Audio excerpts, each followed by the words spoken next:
Hello and welcome to This Really Happened, a place where unbelievable, heart-touching true stories come to life. Sometimes surprising, sometimes bittersweet, always real. Grab a drink and settle in. We're about to begin.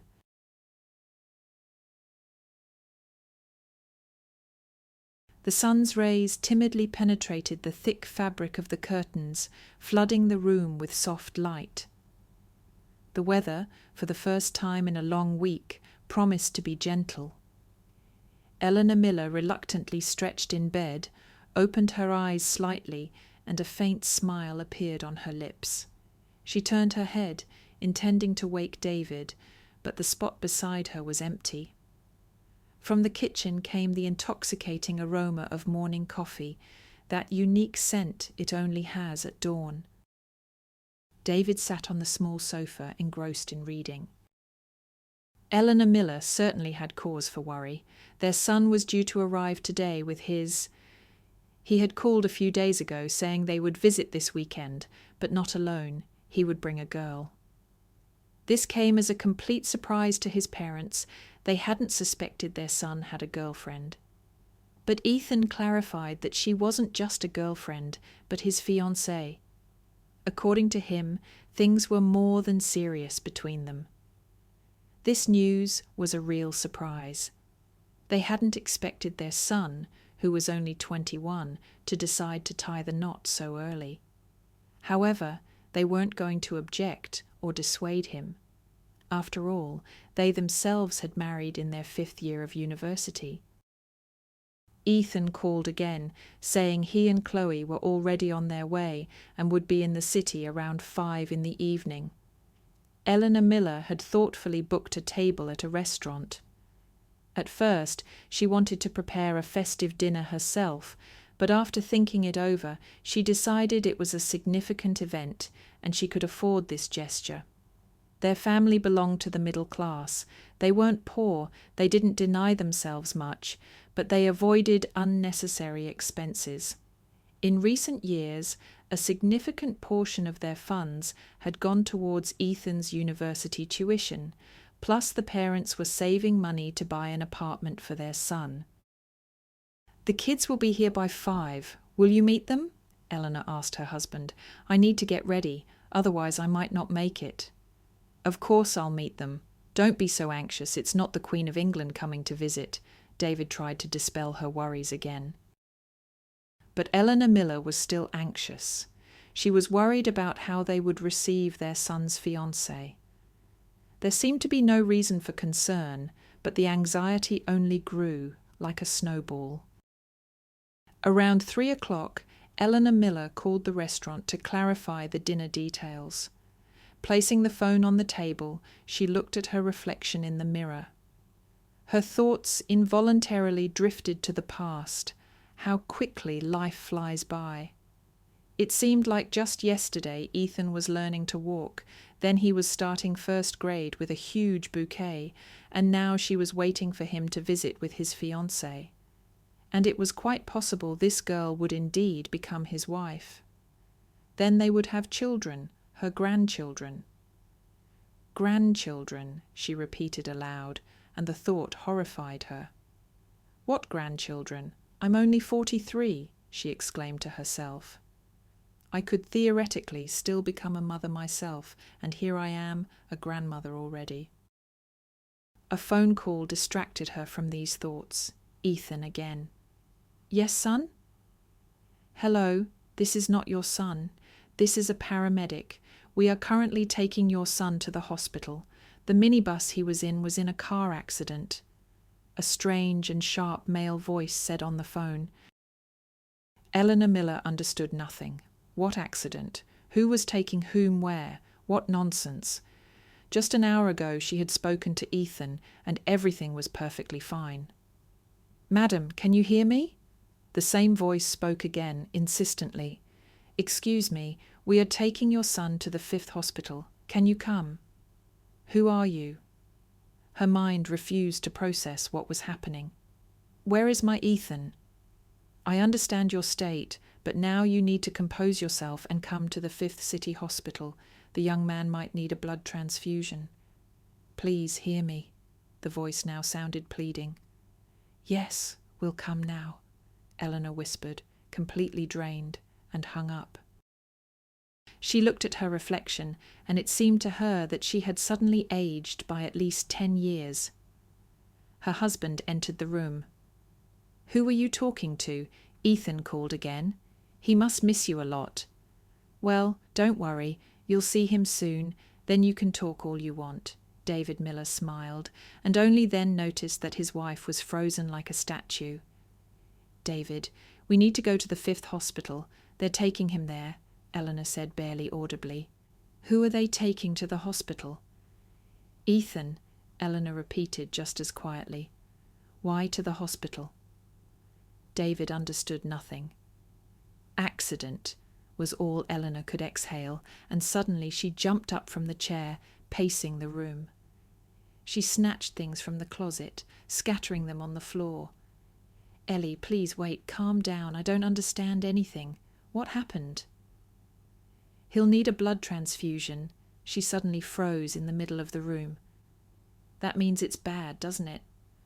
Eleanor looked at her husband with pleading eyes, wanting more than anything to hear that, no, it wasn't bad. It was just necessary, or something like that. But David was silent. His face instantly sagged. He walked over to his wife, hugged her tightly, and said quietly, "Pull yourself together. Now, more than ever, you need to gather your strength. Go to the hospital. We must find out what's wrong with Ethan. Please, focus." Eleanor looked at her husband and obediently went to get dressed. The emergency room was buzzing like a disturbed hive. Many people were rushing about, muffled groans were heard, stretchers with injured people flashed by, someone was sobbing uncontrollably. Medical staff ran back and forth, disappearing into the crowd. Eleanor clung to David's hand, afraid of losing her footing. "Do you see Ethan anywhere?" she whispered. "No, I don't. We need to ask a nurse. She should know." David resolutely walked towards a nurse who was trying to explain something to a crying woman. "Excuse me, miss. We received a call saying our son was brought here. Can we find out how he is?" "Is he from the accident?" the nurse clarified. "Yes." "Then wait. The doctor will come out soon and call you." David returned to Eleanor and told her they would be called soon. But about half an hour passed, and the doctor still hadn't appeared. David was about to go back to the nurse when suddenly, as if from nowhere, a doctor appeared and asked loudly, "Miller?" "Yes, that's us," David shouted and pulled Eleanor towards the doctor. "Come to my office," the doctor said, and quickly strode down the corridor. They entered his office. David seated Eleanor on a chair, and he himself sat on the couch. "Doctor, please tell us, what's wrong with Ethan?" David asked. "To be honest, the situation is quite serious. Your son was sitting in the front seat of the minibus, and he was very badly injured. Fracture of the right clavicle, 2 right ribs, a crack in the right tibia. But these, alas, are only the external manifestations." The doctor paused and looked questioningly towards Eleanor. "Is your wife in a state to receive information?" "Go ahead. She's in shock." "The main problem is a fracture at the base of the skull and a concussion. We've sent the young man for an MRI now to see what's happening with the brain. The most dangerous thing in this situation is possible hematomas." "What should we do? Can we help in any way now? Maybe you need money. Tell us, we'll find any amount." "No, nothing is needed for now. At the moment, perhaps the only thing you can do is pray. The rest is our concern." "I understand. We will wait for news," David said quietly, looked at the doctor and added, "Please, save him." "We are doing everything we can, believe me." "And Chloe?" Eleanor suddenly asked. "There was a girl with him, Chloe, his fiancée. What about her?" The doctor looked at David, then at Eleanor. "I don't know about any Chloe. You'll need to check with the nurse." David pulled Eleanor with him towards the office exit. Eleanor could barely move her legs. A passing nurse offered a sedative injection. "Yes, please give her one. Maybe she'll at least come to her senses a little," David agreed. After the injection, Eleanor did indeed recover a little.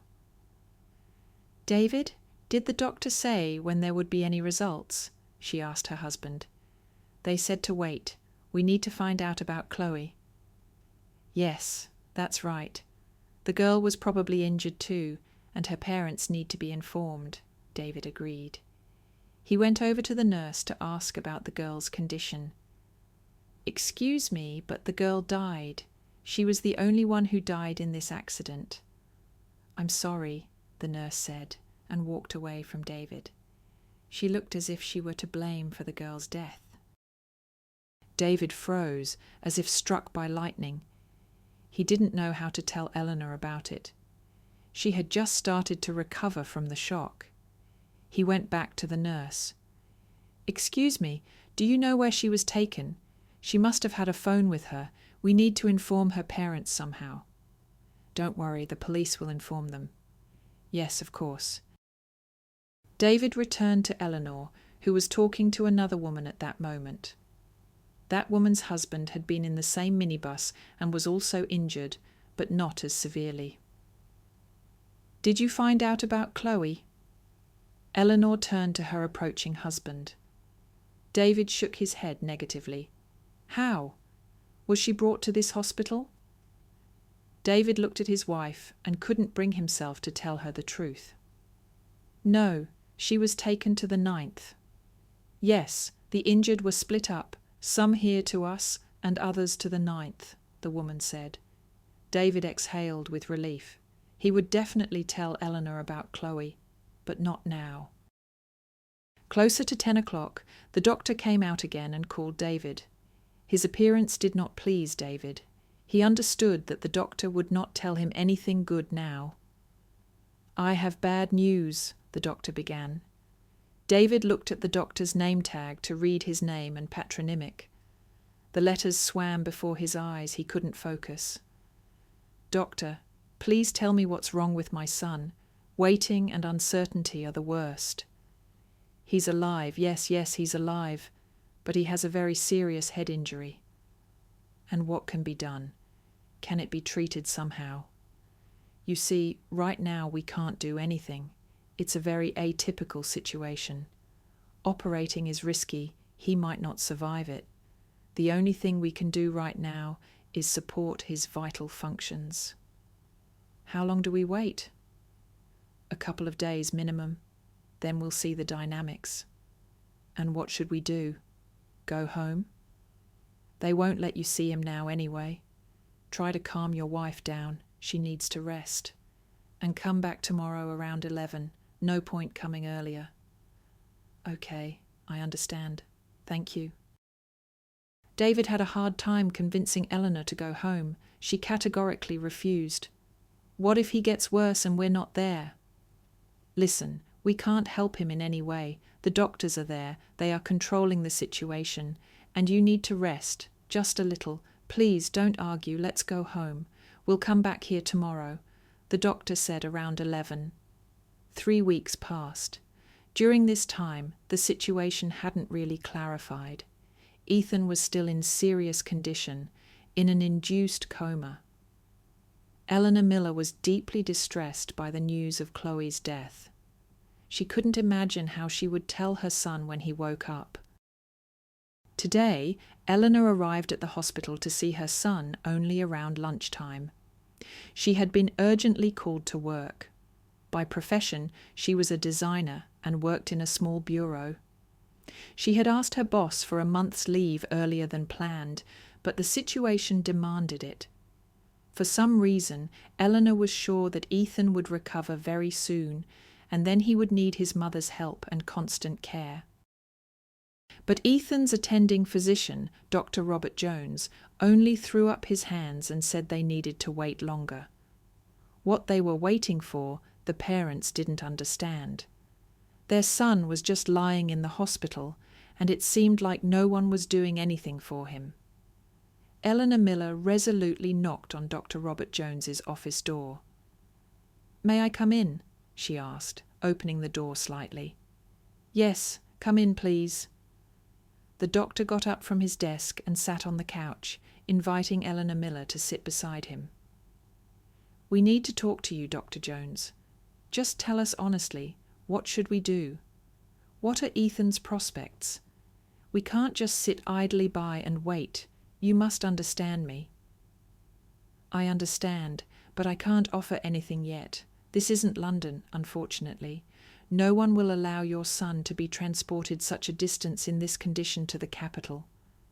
I understand that too, but how long do we wait? And most importantly, for what? Does my son have prospects of coming out of this state any time soon? Eleanor Miller, I cannot guarantee or promise you anything. You must understand, medicine is a precise science, but there is also room for inexplicable things, for a miracle, if you will. And I believe in this miracle because medically we can't do anything. Can I see him? Of course you can. Why are you asking? Eleanor Miller left the office and went to her son's room.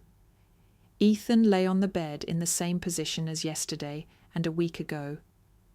Eleanor sat down beside him and took her son's hand. Images from the past swam before her eyes. Little Ethan, how they later went to the dolphinarium, and he swam with the dolphins. How he won a swimming competition and took first place in the region.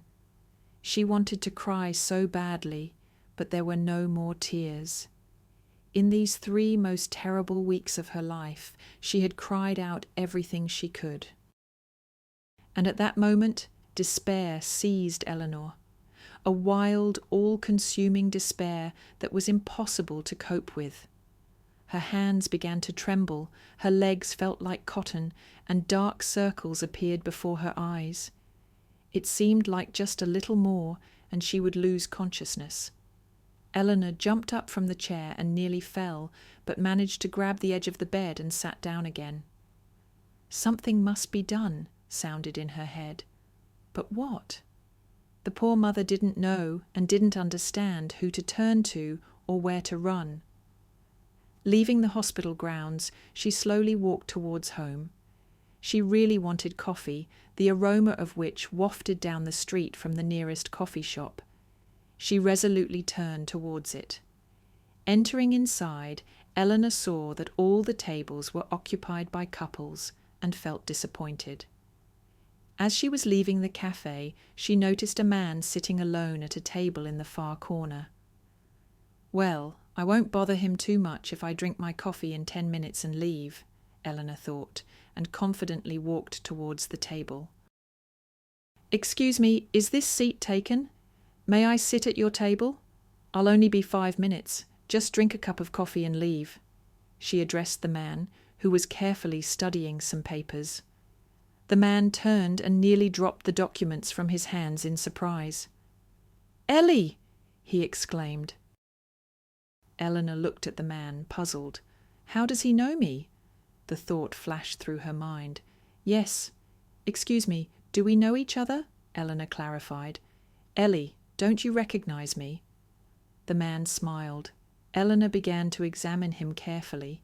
He looked about 40-45, wearing substantial expensive glasses, with a thick head of black hair with streaks of grey. Dressed expensively, very expensively even.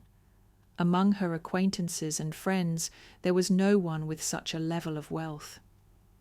Maybe a former client, Eleanor thought, and said aloud, Excuse me, no, did you have a design project done with us? No, the man smiled, and Eleanor immediately appreciated his perfect white teeth. Go ahead, sit down. Eleanor sat down on the chair, stunned. She felt a little awkward that she didn't recognize the person sitting in front of her.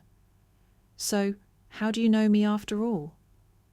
We were at the same institute, only I was a year ahead. Paul Grant, don't you remember? Paul! To say Eleanor was surprised was an understatement. I would never have recognized you truly. Probably changed, hopefully for the better, Paul smiled. Of course. I'm very happy to see you. And how did you end up in our neck of the woods? Didn't you transfer and leave? Yes, I left. I came to your city on company business. Decided to take a walk around familiar places and have a fragrant coffee, sit, remember the past, and look through documents at the same time. And then this meeting. Fate, probably. He exuded incredible positive energy. Even despite her depressed state, Eleanor felt it. But her mood did not escape Paul. Did something happen? You're very upset. Oh, Paul, better not ask. And Eleanor, unexpectedly even to herself, suddenly cried loudly and bitterly. Can I help you with something? Her old friend asked. No, Paul, no one can help me now. Only higher powers, perhaps. Something terrible has happened to me. And Eleanor, unexpectedly for herself, suddenly cried loudly and bitterly, and Eleanor, unexpectedly for herself, suddenly cried loudly and bitterly. And Eleanor recounted the events of the past month to Paul. For some reason, it was very easy for her to talk to him. She even stopped crying and was able to speak absolutely calmly. It was strange. Eleanor, unaccustomed to opening her soul to strangers, was telling about her misfortune to, in essence, a stranger. Yes, they had studied together once. Perhaps you could even say they were friends. But many years had passed, so many that it seemed like it was in a past life. And when meeting such acquaintances, people usually don't talk about their problems, but try to get by with polite phrases and questions. Paul listened very attentively, never interrupting her story. And only when Eleanor finished speaking, he asked a completely unexpected question. Ellie, does Ethan have a father? Eleanor looked at Paul in surprise. Yes, of course. Why? Do you live together? Paul continued asking strange questions. Yes, we are married. Why are you asking? It just always seemed to me that a father should fight for his child until the very end. And where is your husband? Why are you walking around the city alone in such a state? I noticed right away that you were very upset. He's at work, Eleanor replied, sadly and quietly. She had nothing more to say. It was unbearably painful for her at that moment. She herself had asked herself the same questions many times and had been sure that David would help find a way out. But he had somehow withdrawn, said he couldn't do anything. She was ashamed to say that in 23 years of marriage, her husband had never made an independent decision, never shown initiative. Everything and always was done, decided, obtained by Eleanor. And she was very tired of it. For the first time after the wedding, she hoped that David would change, that he was just still young. But time passed. Ethan was born, and for several years Eleanor didn't pay attention to her husband's indecisiveness and spinelessness at all. But then these qualities began to manifest themselves more and more clearly in everyday life. They argued about it. Eleanor tried to influence her husband, but it yielded no results, and she simply resigned herself. But now was exactly the moment when his indecisiveness and unwillingness to act were simply tormenting her. And Eleanor understood that she had to do everything herself again. Otherwise, no one would save Ethan. Ellie, don't be upset. I think your Ethan will definitely recover. Where did you say this wonderful Elijah lives? Eleanor named the village.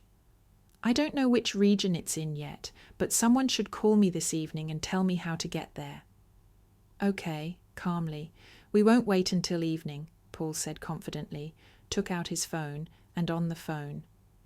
Henry, please find out which region the village of is in, and call me back in a couple of minutes. Paul's phone rang, and someone named Henry gave him all the necessary information.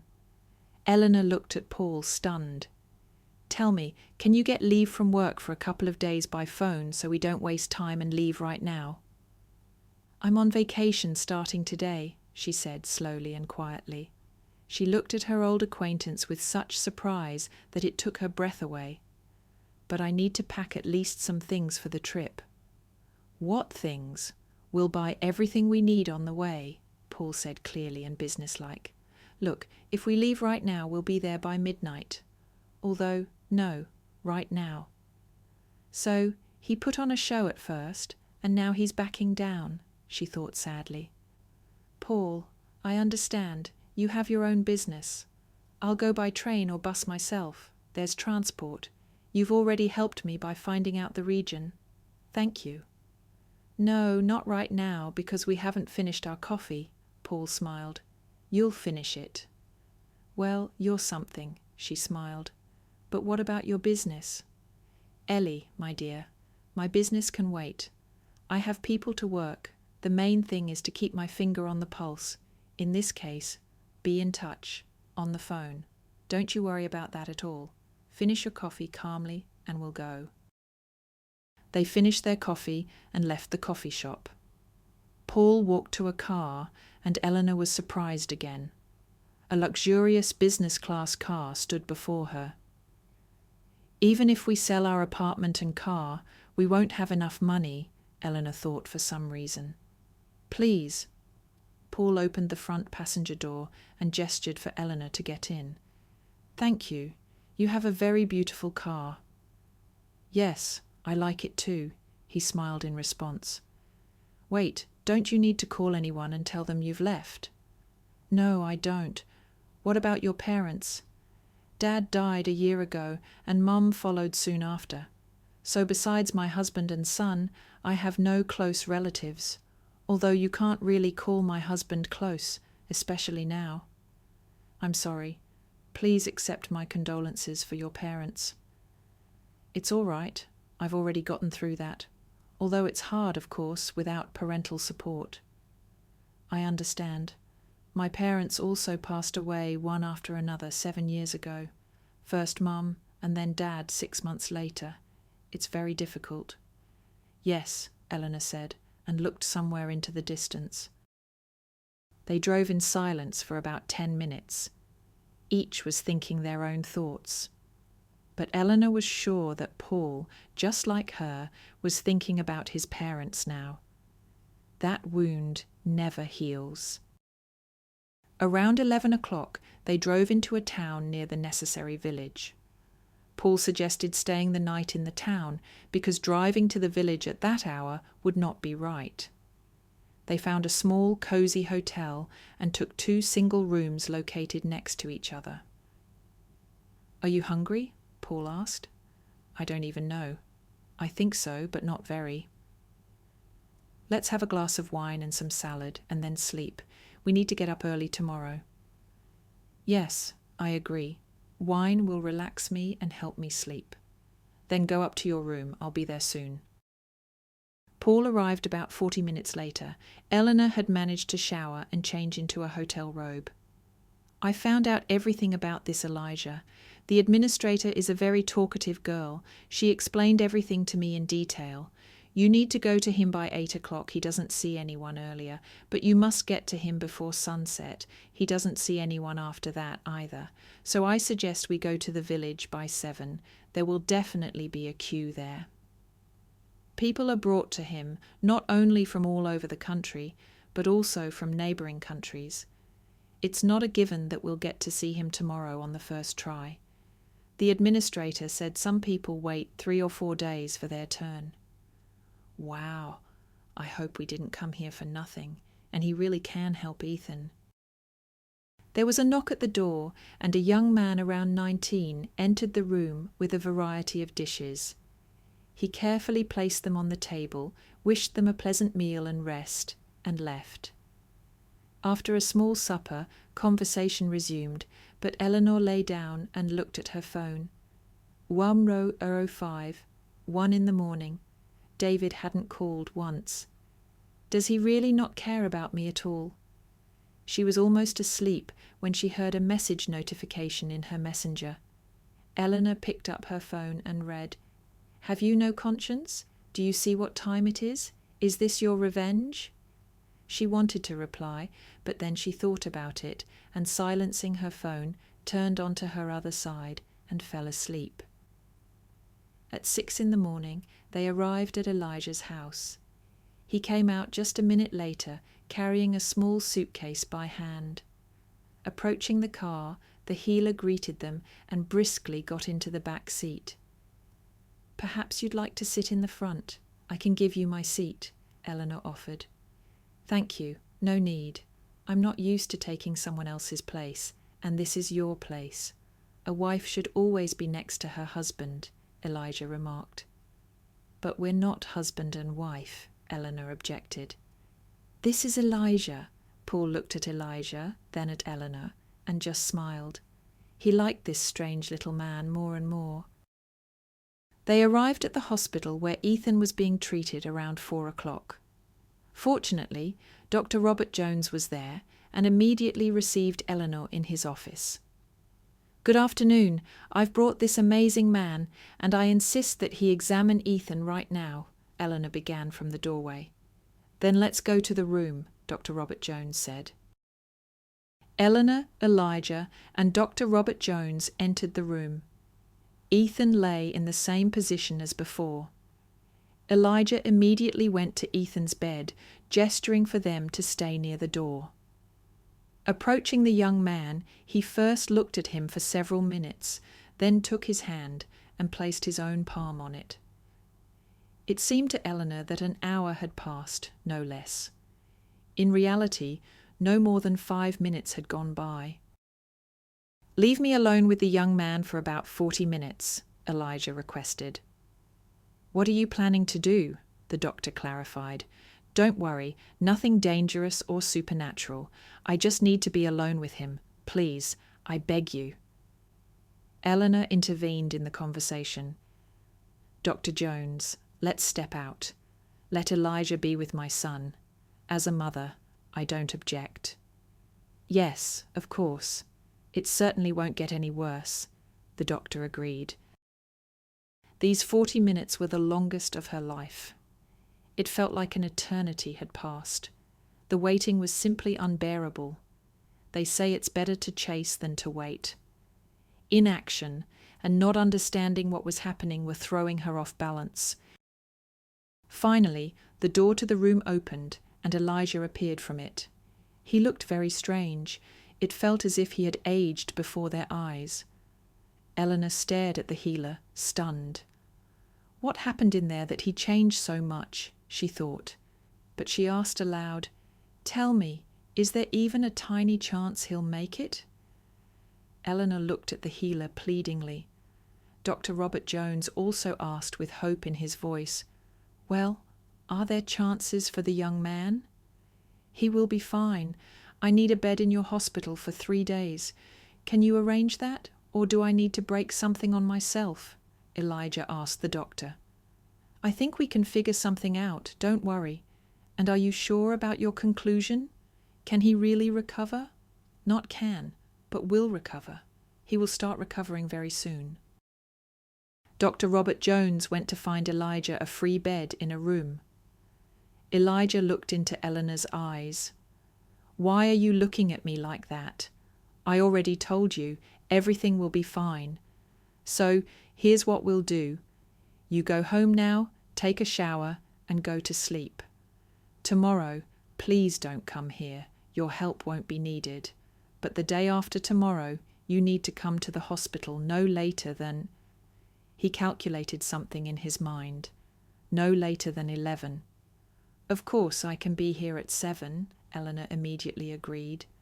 "Did I say 7? No. Come by 9. That will be the best time." "I'll come. I'll definitely come. Thank you from the bottom of my weary soul." Eleanor had already moved away from Elijah and was heading towards the exit when she suddenly heard his voice. "Soon your soul will sing, not suffer, you'll see," he said promisingly. But Eleanor didn't believe it. Paul waited patiently for Eleanor near the hospital. "Well, what did he say?" Paul asked with sincere sympathy. "He said he can help. He needs 3 days. He told me not to come to the hospital tomorrow, but to come the day after tomorrow at 9 in the morning. My God, how will you get through these day and a half? Paul sympathized. Honestly, I have no idea. Will you be going home now, or maybe you'll stay at the hotel and leave tomorrow morning? Eleanor asked. What do you mean, leave tomorrow morning? Would I leave you alone in this state? Who do you take me for? But you've already spent so much time on me. I feel awkward, Eleanor admitted honestly. That stung a little just now. Paul pretended to be offended. I'm sorry, I didn't mean to offend you, but... Eleanor looked away. Can I stay at your hotel tonight? I don't want to go home. Of course you can. Why are you asking? I'm starving, though. Let's go quickly, Paul smiled. They got into the car and drove to the hotel. The nice hotel was only a 10-minute drive from the hospital. Paul booked 2 adjacent rooms and ordered dinner to the room. You don't mind eating in the room, do you? He asked Eleanor. May I ask a question in return? Eleanor asked, blushing shyly. Of course you may. I'm going to take a shower and be in a robe. I don't have the strength to stay in this suit anymore. Of course you can. Whatever is comfortable for you, do it. It's fine. When Eleanor came out of the shower, the table was already set. Paul had ordered so much food that it could feed 10 people. I think I overdid it. You're just hungry. That often happens when you're craving food.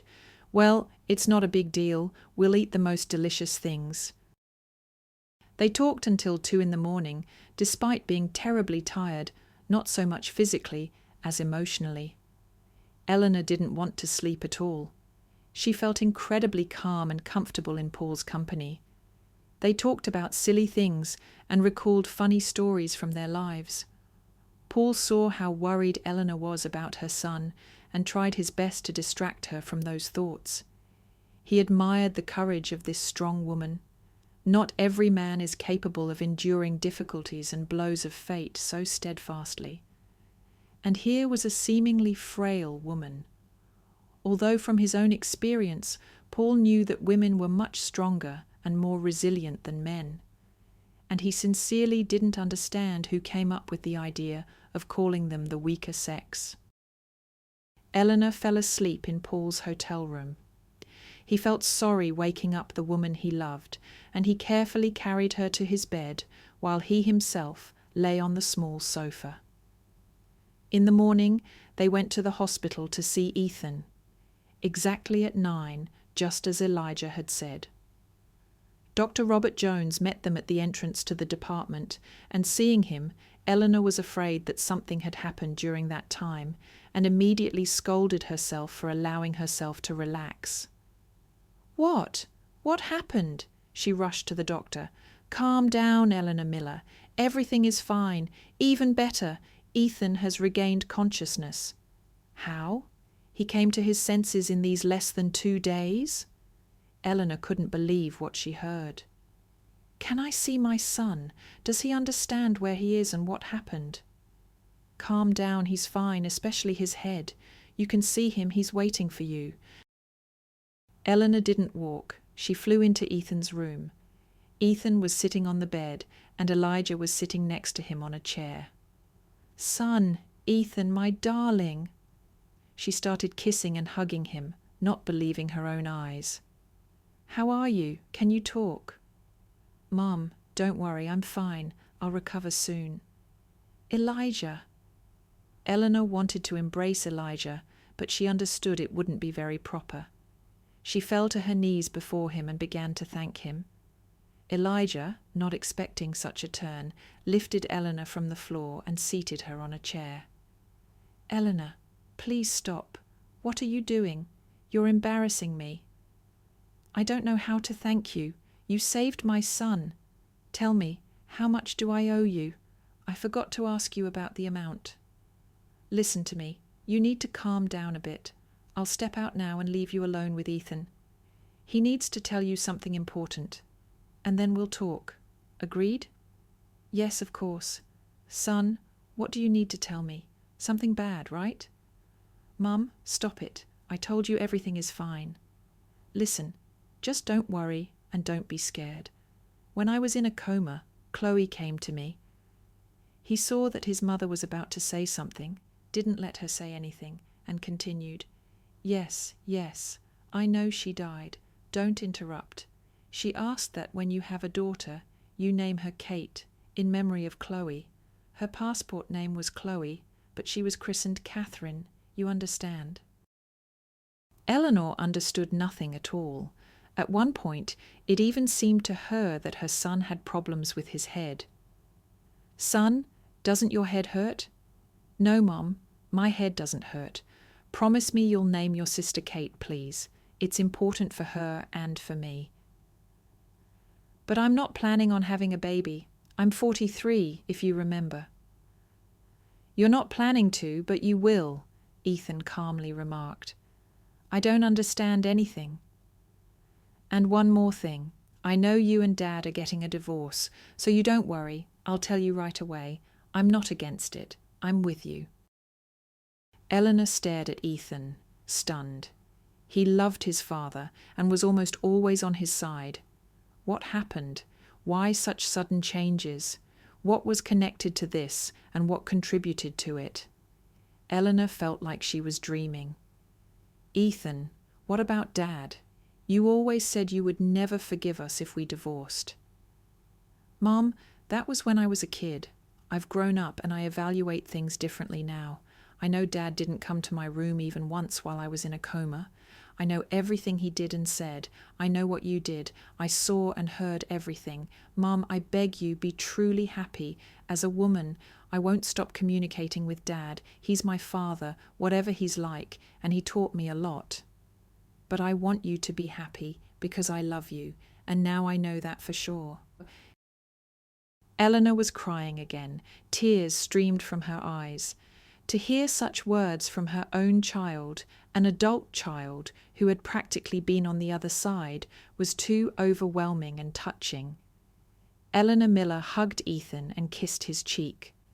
Son, I love you very much. Very much. Thank you so much for those words. We'll manage.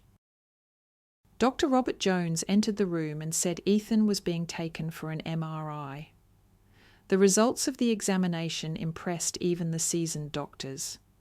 The hematomas in Ethan's head had somehow disappeared, the fractures had almost healed, and now he only needed rehabilitation without surgery. Well, you know, Elijah, I've seen a lot in my life, but this... Dr. Robert Jones turned to Elijah. I don't even know how to comment on this. I only have one question. If I ever have medically hopeless patients in my practice again, can I send them to you? You can. I help everyone I can, Elijah replied. But it's not always like this. Sometimes a person cannot recover because they themselves don't want to. Then no one can help. Eleanor stood aside and waited patiently for them to finish talking. Elijah moved away from Dr. Robert Jones and looked intently at the woman. Do you want to ask something? He asked, smiling. No, Eleanor lied, although she really wanted to ask Elijah about her pregnancy, which Ethan had mentioned. But I think you're deceiving me. You wanted to thank me for saving your son. How much do I owe you? Elijah's face changed slightly, and he shook his head reproachfully. Do you think everything is always measured by money? No, of course not. Eleanor felt awkward. She felt guilty. What did money do? Where would you take it to give it to God? Well, that's different. No, it's not different. I am God's messenger, and I do his work with my own hands. He's just a little short on time. Elijah smiled somewhat sadly. Are you sure you don't want to ask anything else? Eleanor hesitated indecisively, thinking what to do, and finally decided. I do. Tell me, am I doing the right thing by leaving my husband in the past? And what do you think? Or how do you feel? What do you want? I want to be happy. And what do you need for that? Or rather, who? Another man, not your husband. You see, you know everything yourself. Why do you ask me? And one more thing. Eleanor felt like sinking through the floor right now. It seemed to her that at 43, asking her mother about pregnancy was late, let alone asking a stranger such a thing. But she decided. Tell me, can I still get pregnant? No, Elijah said honestly and directly. Tears welled up in Eleanor's eyes. I wish I hadn't asked. At least there would have been some hope, Eleanor thought, disappointed. You cannot get pregnant because you are already pregnant, Elijah smiled. You always get upset without listening to the answer. Wait, how? Already? So this is David's child? Your husband's? No, this is the child of the man you came here with, your destined one. But that was just recently, and you're already sure I'm pregnant. Eleanor was taken aback. Does that happen? It happens. When people are destined to be together, they do foolish things their whole lives instead of living happily.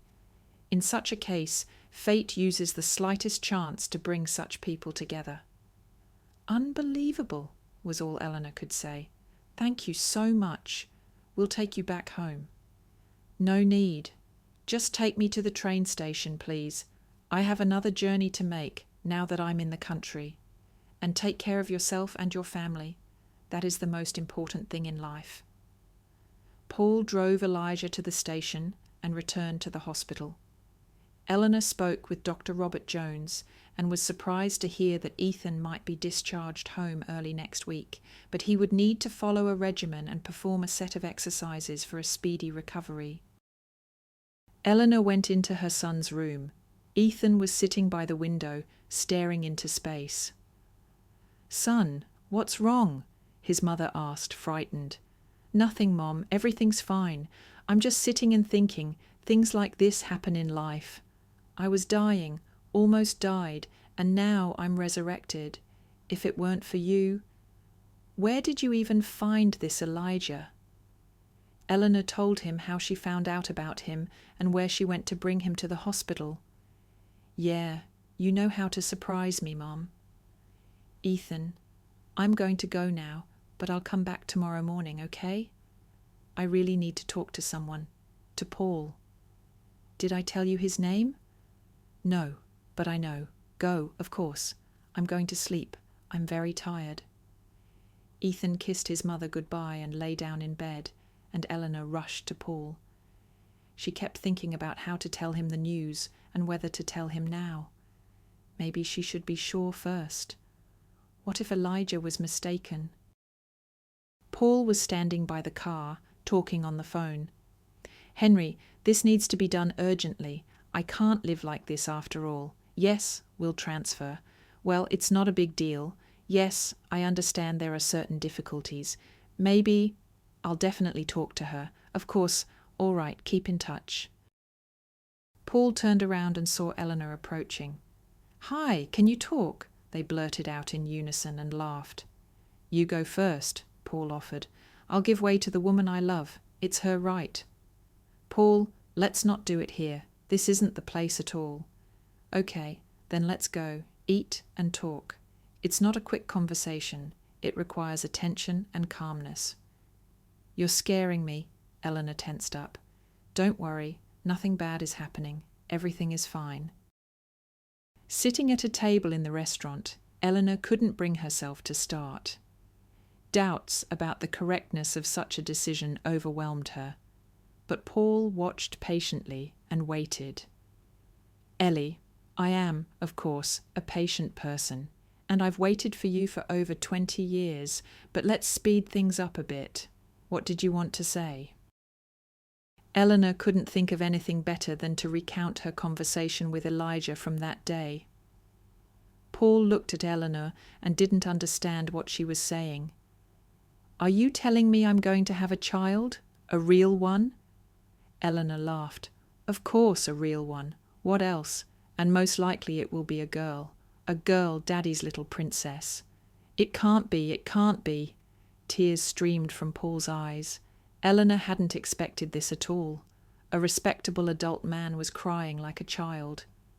"Paul, what's wrong? Don't." "You don't understand what this news means to me. I wanted a child so much. I always wanted and dreamed of a daughter. But from the woman I love, I had almost given up hope. All I had left was the hope of being with you, winning you over, charming you. Anyway, it doesn't matter, but that you can give me a daughter. Today is the best day of my life." Eleanor was crying too now. It was very touching and heartfelt. Having composed himself, Paul continued, "So, I made the right decision. Now I'm absolutely sure of it," he began. "Ellie, my dear, your divorce is a matter of time. I understand perfectly that now you are only mine, and I won't give you up to anyone. But we need to decide one important question. Where will we live?" "What are the options?" Eleanor smiled. She already understood that Paul would try to persuade her to move to his city, and she was ready for it. "Look, we can buy a house in the Jubilee estate or a large duplex apartment on Pushkin Street. Which option do you prefer?" Paul named 2 elite areas in her city.